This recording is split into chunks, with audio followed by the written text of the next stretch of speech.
नमस्कार मित्रांनो. मारुती सुझुकीसारख्या अतिशय नावाजलेल्या कंपनीमध्ये असलेल्या जॉब अपॉर्च्युनिटीबद्दल तुमच्याशी चर्चा करायची आहे.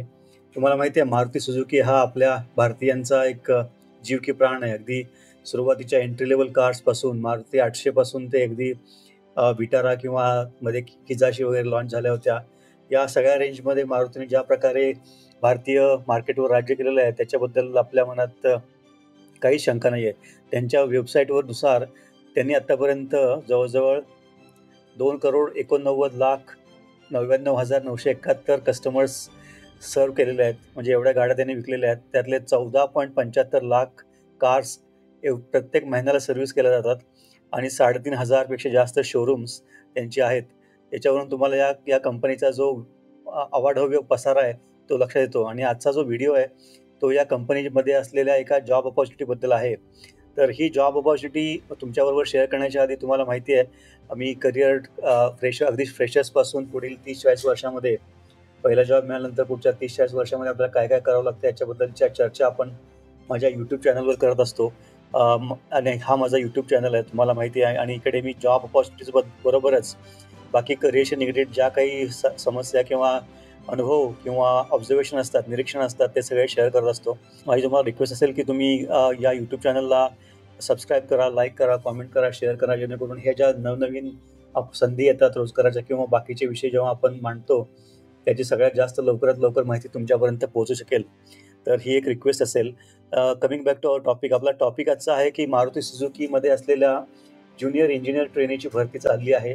त्याच्यामध्ये फक्त इंजिनिअरिंगमध्ये डिप्लोमा झालेल्या विद्यार्थ्यांसाठीच फक्त ही संधी उपलब्ध आहे. कारण ते सुद्धा 2025 मध्ये मे, जून, जुलैमध्ये जे पास आउट होतील डिप्लोमा करून त्यांच्यासाठीच ही संधी आहे. त्याच्याबद्दलची आपण थोडी अधिक माहिती घेऊया. ही लिंक मी तुमच्याबरोबर शेअर करतच आहे, त्याबद्दल काही वाद नाही. तर पासिंग इयर 2025 पाहिजे आणि तुमचा इन्स्टिट्यूट जे आहे त्याचं मेन्शन करावं लागेल तुम्हाला. इंजिनिअरिंगमधला डिप्लोमा तुमचा झालेला असला पाहिजे. ब्रँचेस जे आहेत डिप्लोमाचे त्याच्याबद्दलचं तुम्हाला मेन्शन करावं लागेल ॲप्लिकेशनमध्ये.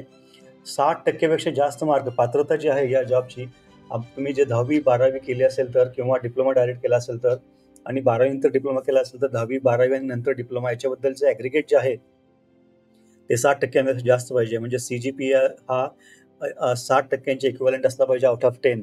त्यानंतर हे जे स्कूलिंग तुम्ही केलेलं आहे ते रेग्युलर पाहिजे आणि फुल टाईम पाहिजे. तुम्ही जर ओपन बोर्ड किंवा कॉरेस्पॉन्डन्स कोर्सेस वगैरे केले असतील तरी चालणार नाहीत. त्यानंतर जे स्कूलिंग आणि ग्रॅज्युएशनचा जो कोर्सचा ड्युरेशन असतो टाईम पिरियड त्याच्यामध्येच तुम्ही ते कंप्लीट केलं पाहिजे. याचा अर्थ इयर डाऊन वगैरे चालणार नाही तसा होतो. करंट बॅकलॉग काहीच नसले पाहिजेत. करंट बॅकलॉग चालणार नाहीत. कॅन्डिडेट्स कलर बाइंड असतील. याच्यामध्ये एक अतिशय महत्त्वाची जी पात्रतेची अट आहे ती आहे की तुम्ही कलर बाइंड असलं नाही पाहिजे. कारण याची टेस्ट तुमची घेतली जाईल. त्यामुळे कलर ब्लाइंड तुम्ही आधी चेक करा YouTubeवर किंवा डॉक्टरला भेटून वगैरे. YouTubeवर याचे व्हिडिओज आहेत, पण त्याच्यावर आपण अवलंबून न राहता त्याची बेसिक टेस्ट केल्यानंतर तुम्ही डॉक्टरना भेटून त्यांच्याकडून हे कन्फर्म करू शकता. तुमचं वय जे आहे ते 18 ते 23 वर्षापर्यंत असलं पाहिजे आणि हे वय जे 31 डिसेंबर 2025 पर्यंत तुम्ही 30-23 वर्षापेक्षा जास्त असले नाही पाहिजे.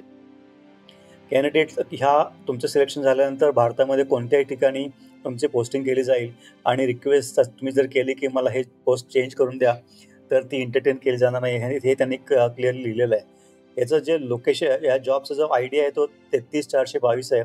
जॉब फुल टाईम आहे. गुरगाव, लोकेशन मानेसर, खारकोडा, हरियाणामध्ये. एक्सपिरियन्स 0 वर्ष.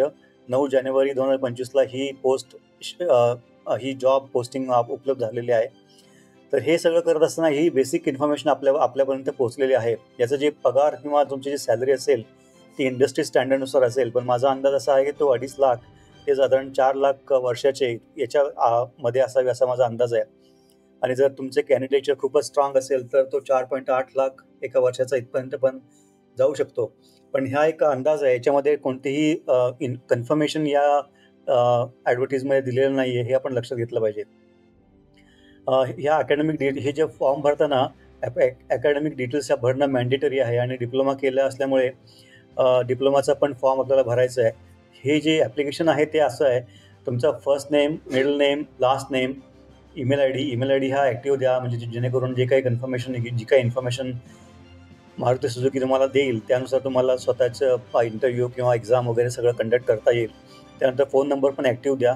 जेंडर तुम्हाला मेन्शन स्पेसिफिक करायचं आहे. प्रिव्हियस वर्क एक्सपिरियन्स असेल तर तो मेन्शन करा. नसेल तर नॉट ॲप्लिकेबल टू मी असं लिहा. आणि जर प्रिव्हियस वर्क आधीचा तुम्हाला कामाचा अनुभव असेल तर कामाच्या अनुभवाचं जे एम्प्लॉयरचं नाव आहे, कोणत्या ठिकाणी काम केलं, कोणत्या राज्यामध्ये काम केलं, त्यानंतर तुमची डोमिसाईल सिटी लिहा, कॉलेजचं नाव लिहा, branch of study. Branch of स्टडीमध्ये हे mechanical, electrical, mechatronics, tool and die, automobile, paint, production, civil, plastics, foundry, metallurgy, IT, electronics, computer science, polymer, metrology, material science आणि फायनान्स, अकाउंटिंग आणि ऑडिटिंग. हा जो टॅब आहे त्याच्यावर आपल्याला असं कळतं की डिप्लोमाच्या ज्या ब्रँचेस आहेत त्या कोणकोणत्या ब्रँचेस इलिजिबल पात्र ठरतात या संधीसाठी.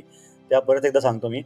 Mechanical, electrical, mechatronics, tool and die, automobile, paint, production, civil, plastics, foundry, metallurgy, IT, electronics, computer science, polymer, metrology, material science, finance, accounting and auditing. हे अतिशय महत्त्वाचं आहे. त्यानंतर आपले जन्मतारीख DOB भरा, वडिलांचं नाव, आईचं नाव, तुमचा passport size photo scan copy तिथे अटॅच करा, डिजिटल कॉपी. तुमचा रिझ्युमे असेल तर तो इकडे अपलोड करा. साधारण PDF मध्ये केलेला बरा, म्हणजे कोण एडिट करू शकत नाही. आणि त्यांनी स्पेसिफिकली मागितलं तर नंतर तुम्ही त्यांना डॉक फाईल पाठवू शकता, वर्ड फाईल. आता हायरिंग थ्रू EEO पॉलिसी. याचा EEOचा अर्थ काय आहे? इक्वल एम्प्लॉयमेंट अपॉर्च्युनिटी नावाचं एक सर्वांना जॉब मिळताना कोणत्याही प्रकारचा भेदभाव केला जाऊ नये. धर्म, जात, पंथ, लिंग, वय यानुसार, धर्म, जात, लिंग, पंथ किंवा रिजन याच्यानुसार कोणताही भेदभाव केला जाऊ नये यासाठी इक्वल एम्प्लॉयमेंट अपॉर्च्युनिटी पॉलिसी असते. आणि PWD म्हणजे पर्सन विथ डिसेबिलिटीज. हे जर तुम्ही नसाल तर नॉट ॲप्लिकेबल टू मी लिहा. जर तुम्ही पर्सन विथ डिसेबिलिटी असाल तर पर्सेंटेज लिहावं लागेल. त्यानंतर नेचर ऑफ डिसेबिलिटी लिहावं लागेल. आणि तसं असेल तर डिसेबिलिटी सर्टिफिकेट जे आहे गव्हर्नमेंट ऑफ इंडियाच्या ऑथॉरिटीने दिलेलं ते तुम्हाला इथे अटॅच करावं लागेल. त्यानंतर 10वीचे डिटेल्स आहेत. Qualification 10th, 12th, 2+, diploma, bachelors, masters, PhD, name and board university, start date, completion date, marks. हे 10वीचं आहे. Major area of work study, name of address, school, college. त्यानंतर 12वीचे डिटेल्स. जर तुम्ही 12वी केले नसेल, 10वीनंतर डायरेक्ट तुम्ही जर डिप्लोमा केला असेल तर इकडे नॉट ॲप्लिकेबल असं लिहा. आणि जर केला असेल 10वीनंतर 12वी तर मग क्वालिफिकेशनमध्ये तुमचा 12th येईल. आणि त्यानंतर name of board university, name and address of school, college, major area of study, start date, completion date, percentage, marks हे तुम्हाला फिल करावं लागतील. डिप्लोमाच्या डिटेल्समध्ये, क्वालिफिकेशनमध्ये अगेन आपण हे डिप्लोमा सिलेक्ट केल्यानंतर नेम ऑफ बोर्ड युनिव्हर्सिटी, कोणतं युनिव्हर्सिटी होती, स्कूल आणि कॉलेजचं नाव काय होतं, डिप्लोमा स्पेशलायझेशन तुमचं कोणतं होतं, स्टार्ट डेट, कम्प्लिशन डेट, मार्क्समध्ये पर्सेंटेज असेल तर पर्सेंटेज लिहा. आणि CGPA असेल तर आउट ऑफ 10 जे असेल ते लिहा. इकडे तुम्ही आय ॲग्रीला हे टर्म्स अँड कंडिशन्स तुम्ही वाचल्यानंतर ॲक्सेप्ट केल्यानंतर सबमिट ॲप्लिकेशन केलं की तुमचा ॲप्लिकेशन फॉर्म हा सबमिट केला जाईल. त्यानंतर मारुती सुझुकीची जी टीम आहे तो तुमचं ॲप्लिकेशन स्क्रीन करेल आणि तुम्हाला पुढचे जे काही स्टेप्स असतील त्याच्याबद्दलची माहिती दिली जाईल. तर हे थोडक्यात होतं डिप्लोमासाठी जे JET आहेत, ज्युनियर इंजिनियर ट्रेनी 2025ची अतिशय चांगली अपॉर्च्युनिटी मारुती सुझुकीने आपल्यासाठी दिलेली आहे. मला इथे एक नमूद करावंसं वाटतं की हे लोकेशन जरी त्यांनी गुरगाव मानेसर दिलं असलं तरी पण तुम्हाला माहिती आहे आत्ताच आपण पाहिलं 3,500 त्यांच्या शोरूम्स इंडियामध्ये आहेत. त्यामुळे सपोर्ट स्ट्रक्चर जे आहे त्यांचं खूप मोठं आहे. आणि त्या सपोर्ट स्ट्रक्चरमध्ये भारतामध्ये तुम्ही ज्या ठिकाणावर आला आहात ते डोमिसाईल स्टेट जे मागितले त्यांनी, डोमिसाईल डिस्ट्रिक्ट जो मागितला आहे तो यासाठीच आहे की तुम्हाला जवळच्या लोकेशनला तुमचं पोस्टिंग व्हावं अशी मानसिकता असू शकते. पण हे तुम्ही तिथे सिलेक्शन झाल्यानंतर तुम्हाला कळेल. पण त्याच्या आधी आपण या संधीचा योग्य पुरेपूर उपयोग करून घेतला पाहिजे, ही अतिशय महत्त्वाची गोष्ट. मारुती सुझुकीसारख्या अतिशय बलाढ्य कंपनीमध्ये जर तुम्हाला करिअरच्या सुरुवातीला काम करायला मिळत असेल तर ती अतिशय चांगली संधी तुमच्यासाठी राहील. याच्याबद्दल आपल्या मनात कोणतीही शंका असण्याची कारण नाही. कारण तुम्हाला माहिती आहे मारुती हा भारतीय कार इंडस्ट्रीचा एक अतिशय मोठा लीडर आहे. त्यामुळे त्यांच्या व्यतिरिक्त बाकीच्या गोष्टी त्यांच्याकडे जर तुम्हाला काम करायला मिळालं तर ऑब्व्हियसली त्यानंतर त्यांची जी इकोसिस्टम आहे, मारुती सुझुकी हा एक OEM आहे, ओरिजिनल इक्विपमेंट मॅन्युफॅक्चरर. त्यांचे जे पार्टनर्स असतात, वेंडर्स असतात, डीलर्स असतात, शोरूम्स असतात, त्यानंतर मेंटेनन्स सर्व्हिस, सपोर्ट सर्व्हिसेस असतात. त्याच्यामुळे तुम्हाला कोणत्याही ठिकाणी अतिशय चांगली संधी मिळू शकेल याच्याबद्दल तुम्ही खात्री बाळगा. ही जी माहिती आहे तुमच्यापर्यंत पोहोचवण्याचा सगळ्यात मोठा जो आनंद असतो तो हा की पहिला जॉब जो असतो बेसिकली तो अतिशय महत्त्वाचा असतो आणि याची माहिती आपल्याला बऱ्याच वेळा मिळत नाही. विशेषतः डिप्लोमा इंजिनियर जे असतात त्यांना मारुती सुझुकीसारख्या बलाढ्य कंपनीमध्ये जर काम करण्याची संधी मिळत असेल तर ती अतिशय महत्त्वाची गोष्ट आहे. त्यामुळे ही माहिती तुमच्यापर्यंत पोहोचवण्यासाठी माझा जो YouTube चॅनल आहे त्याचा खूप मोठा फायदा मला होतोय. त्याचबरोबर करिअरमध्ये पुढच्या ज्या गोष्टी आहेत, पहिला जॉब मिळाल्यानंतर पुढच्या 30-40 वर्ष आपल्या करिअरमध्ये काय होणार आहे याच्याबद्दलची माहिती या व्हिडिओमध्ये मी देत असतो. तर तुम्ही माझ्या YouTube चॅनलला जरूर सबस्क्राईब करा, कमेंट करा, लाईक करा, शेअर करा, तुमच्या मित्रमंडळींपर्यंत पोहोचवा, तुमच्या शेजाऱ्यांपर्यंत पोहोचवा. जेणेकरून ही माहिती जी आहे तुम्हाला ती सरळ जास्तीत जास्त लोकांपर्यंत पोहोचू शकेल, विशेषतः मराठीमध्ये. कारण हे तुम्हाला एल-एन-टीचा पण अपॉर्च्युनिटी इकडे दिलेली आहे. झेन्सारमध्ये अपॉर्च्युनिटी दिलेली आहे, विप्रोमध्ये अपॉर्च्युनिटी आहे, Accentureमध्ये आहे, Deloitteमध्ये आहे.